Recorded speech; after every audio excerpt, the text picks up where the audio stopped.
Holy, let's go. What's up, YouTube? It's your boy AP, and today I'm going to teach you guys the best way to target farm Lineage Sport Gems in order to make a ton of extra currency. With the new patch, we got a lot of these new Sport Gems, but realistically speaking, only 8 of them are worth any significant amount of money. And out of those 8, realistically only 2 of those are target farmable. So I'm going to be teaching you guys how to get Rakiata's Flow, which is currently worth 27 divines, as well as Atalui's Bloodletting, which is worth 4 divines. Now keep in mind, these gems do fluctuate in price. Over the past couple of days, when I was farming this myself, Rakiata's was worth closer to 20 div, and the Bloodletting Jewel was actually worth 12 divine. So projecting to the future, I have no idea how the market is going to shift. But these are realistically going to be the 2 high demand gems for this current league. Okay, so I do have a spreadsheet of our data. And as you can see, simply farming for 2 days, we were able to get 4 lottery drops, which was enough to straight out buy a headhunter belt. Looking at this data, it looks like I found a lot of these different bosses, but actually there is a secret way to farm the same boss multiple times. So as you can see, we had 5 tries at the Jaded Isle, but I only had 2 bosses here. And the same thing could be said here. I believe I only had 1 boss, but then we farmed it 3 times.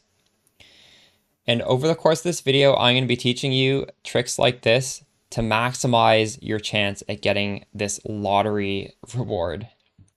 In order to farm these, we are going to be using the new maps added called anomaly maps, which have a boss at the end that is guaranteed to drop its own pool of lineage sport gems.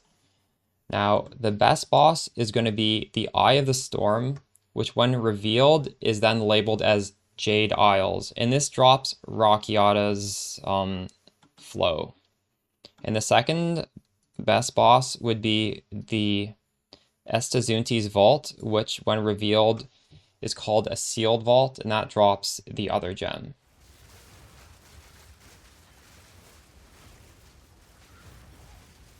Yeah, there was nothing in here to do. Oh, we got it! Let's go! It was all worth it.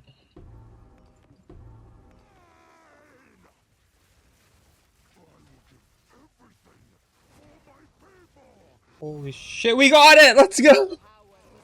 Easy. Oh, we got it again. Let's go. 2 for 2. All right, now to teach you guys how to find these maps, and once you find them, how to farm it over and over and over again to really force multiply your odds of dropping this extremely expensive gem. We're obviously going to start off with the Jade Isles because this is the one that gives you the crazy 27 div drop. So to find the Jade Isles, you're going to want to reveal all territory connected to water because this has to spawn on a coastal tile. So as you can see, I really should be exploring down here. This might have another Eye of the Storm. Again, this spawns as a whirlpool. And realistically, I will not really explore unless I'm heading towards water, just because this is such a valuable drop. And once you find it, now we're going to want to be able to farm it multiple times. So in order to do this, we are going to want to grab every single tower within range. But once you grab it, do not socket any tablets into it. Leave them completely blank with 3 open tablets. So for example, this is one we've already run. We have 1 tower here. We have another tower here that's in range. We have a 3rd tower here that's in range. So as you can see, I grabbed all of them. And before I tell you how to farm it multiple times, I just want to give a shout out to my buddy Scrimps, who is also a Twitch streamer and a YouTuber, because he's the one who clued me in on this strat. And you should really give him a follow because he's full of these real niche tech ideas. And yeah, it's definitely worth checking him out. So the tech he shared with me was Visions of Paradise. Now this is a pretty meta tablet and it costs 3 divines right now. And we're going to use this to farm this 4 times instead of 1 time. So the way we do this is once we have all the towers, we're going to grab any of the towers and we're going to socket in Visions of Paradise along with a few just irradiated tablets. And this is to make sure every single map gets the +1 monster level irradiated bonus along with the Jaded Isles. And the way the Visions of Paradise tablet works is once you run a map that is irradiated, you can run it a second time. So I think you guys are cluing in how we're gonna cheese this boss to farm it so many times.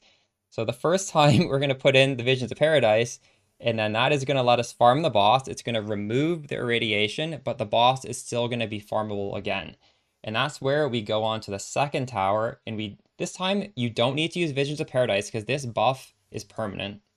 You just have to use another couple irradiated tablets. So you can put that in there and it's going to re-irradiate the Jade Isles again. So now we're going to be able to run it a second time. And once that irradiation is gone, we're going to take the third tower and we're going to do the same thing a third time. And then that is going to make it able to be run a third time. And by then, I just simply do not have a fourth tower. This one was almost in range, but not quite.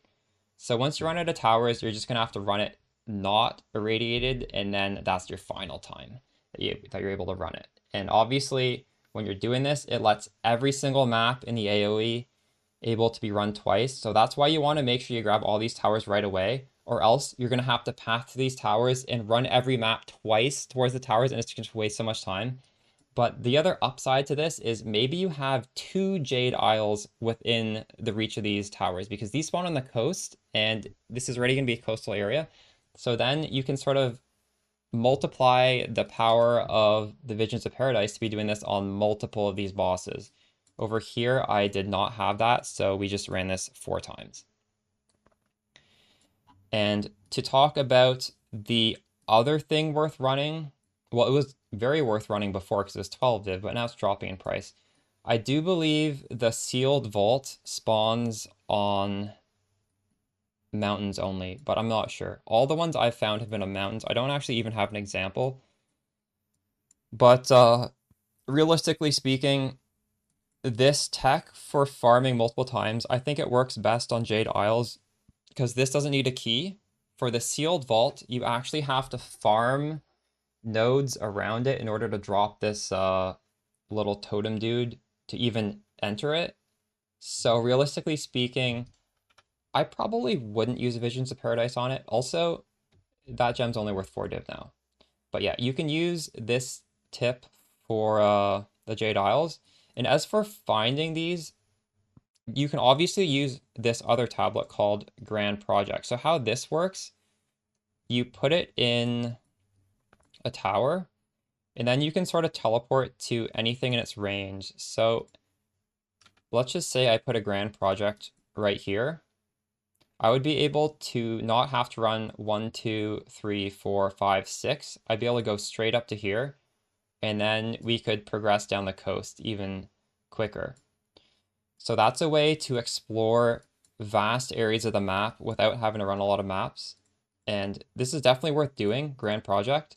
With the Grand Project, just be careful that you don't waste it on a tower that's within range of a Jade Isle, because you really want to save those towers to later re-irradiate the Jade Isle in order to farm it 1 extra time.